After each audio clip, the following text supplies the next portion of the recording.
ప్రముఖ పుణ్యక్షేత్రమైన ఒంటిమిట్ట కోదండ రామాలయంలో నేడు జరగనున్న రాములవారి కళ్యాణానికి అన్ని ఏర్పాట్లు పూర్తయ్యాయి.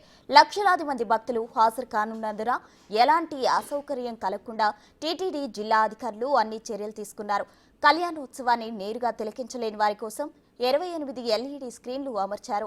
గ్యాలరీలో ఉండే భక్తుల కోసం 200కు పైగా ఎయిర్ కూలర్లు అందుబాటులో ఉంచారు. సీతారాముల కళ్యాణోత్సవానికి విచ్చేసే ప్రతి భక్తుడికి గ్యాలరీలోనే తలంబ్రాలు, శ్రీవారి లడ్డూ ప్రసాదాలు అందించనున్నారు.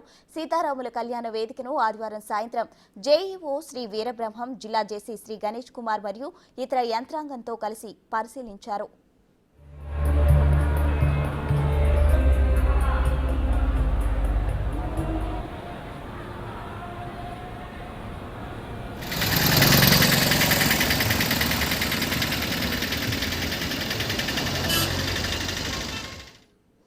ఒంటిమిట్టలో కోదండ రామస్వామి వారి వార్షిక బ్రహ్మోత్సవాలలో భాగంగా నేడు కళ్యాణం జరగనుంది.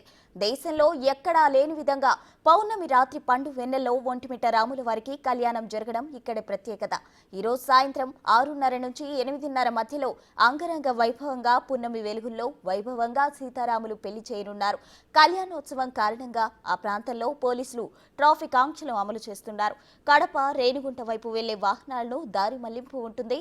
భక్తుల పార్కింగ్ కోసం 15 చోట్ల ఏర్పాట్లు చేశారు.